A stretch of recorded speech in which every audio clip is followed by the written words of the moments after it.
Welcome to the seventh installment of SML Foresight. This week we'll be talking about Season 81, Weeks 7 through 9. Before we do, let's take a peek at what happened in Weeks 4 through 6 while we all patiently wait for pictures of Stavo at the gym, all bare chested and oiled up. Only a single game that caught the majority of our Pick'em squad by surprise, and that was Not Nice's Saints being full value in a gut-wrenching 1-point loss to the Anointed Ones, Steel and the Rams. From the sounds of it, Not Nice had a sizable lead and squandered it, but he didn't squander a win for Stavo, who was the only one to pick New Orleans. There's going to be a lot of love for Mike in this edition, and we start with his magnum opus in Season 81. A 37-30 win over Prime's Lions has certainly raised eyebrows. Not towards Prime, we know he's going to be there in the end, but rather what performance-enhancing drugs he has the Cowboys roster on. At the time, Dallas moved to 5-0 and had cemented their spot atop the NFC East. We say goodbye to Damon, Eddie, and Torque. Moving on to weekly picks. First off, week 7, we got the Patriots and the Buccaneers. There hasn't been a whole lot to smile about in Tampa Bay all season. And, well, really, it's all cycle, really. But I have to believe ZBD can put on his game face long enough to get rid of that goose egg and beat the nearly just as hapless Patriots. Bucks by a field goal. Elsewhere in Week 7, the MMX awarded Game of the Week that could very well be a Simbardi preview.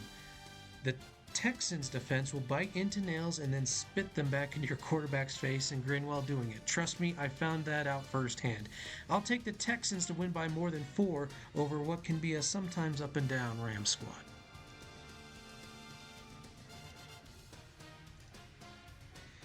Starting off Week 8, QP will entertain the lowly Titans right in between the turd sandwich of facing the Bears in Week 7 and the Lions in Week 9.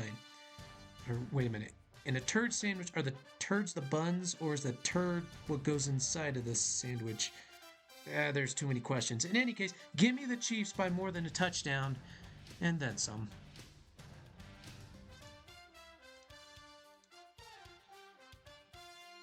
The Battle of the Big Apple.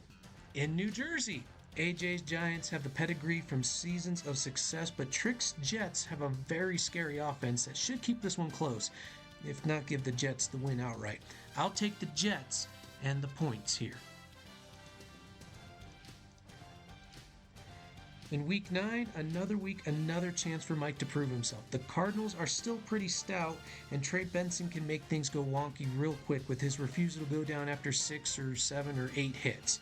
I like Soda's running game to lead him to a victory by at least a touchdown. And finally, the MMX awarded backup game of the week pits 2 AFC pseudo contenders who are trying to claw their way to relevance with the AFC's heavy hitters. I'll go with the better defense in this toss-up game and side with the Broncos. Oof, ugh. I'm gonna go take a bath now. I feel dirty.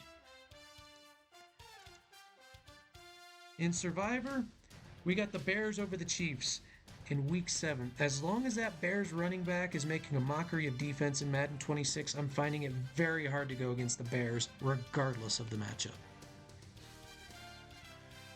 If you don't like to live dangerously, consider using your free space here with Prime's Lions toying with the poor Vikings. Week 8, more love for Mike here as his schedule eases up a bit. With a visit to New England, DW is dangerous and Mike can still go back to being Mike at a moment's notice. Still, I like using Dallas in this spot.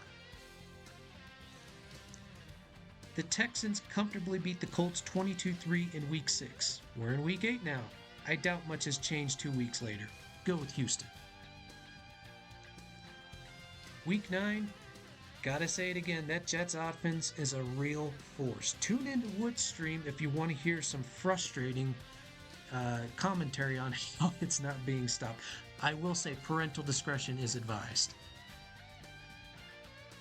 And finally, I'm showering some love on ZBD this edition because the poor sod needs it. He was able to stymie Matt Ball late last season, and I think he has what it takes to do it again. And my lock of the week, I'll go with the Texans over the Colts. Again, wasn't that long ago. Houston beat Indianapolis by a sizable margin. I don't see that changing here. Current standings in Survivor. Still need to make some edits to make sure that points are tacked on. This, even though you're eliminated, but nevertheless, you can kind of see who's here, who still has a ways to go. We got Stavo, Trick, we got Meats. Meats is into week 7 already, and then a few folks fell off by not picking. But yeah, those are going to be your 3 right now. Oh, and King KP, yeah, he's still alive. Remember, yellow that's just a force win. You just don't get to pick that individual or that team later on. And then our standings, we got Meats with a slight lead over Stavo for that $100. Fig's not too far behind, and me, boy, I'm really struggling here. I'm still at the bottom. Is there a prize for last place? Maybe I'll give myself a treat, maybe an ice cream or something.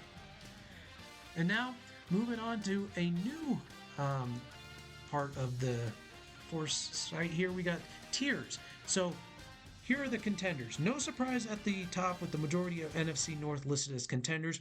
Basically, if you want to win the NFC, you need to go through the North. In the AFC, the Browns and Texans remain as the elite.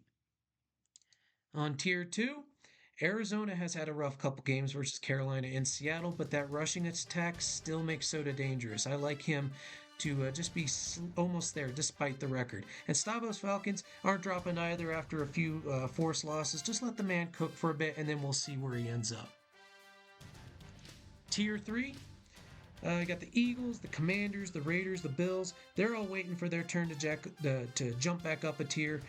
Philly's inclusion might be considered a bit of a hot take, but the shine of Matt's win over Prime has been kind of dulled with some of the losses to other NFC contenders. And then finally, down in the basement, no surprises here. The Steelers might be banging at the door of Tier 3, but it's kind of same as it ever was for everyone else. All right, that does it for this edition. Good luck and happy picking.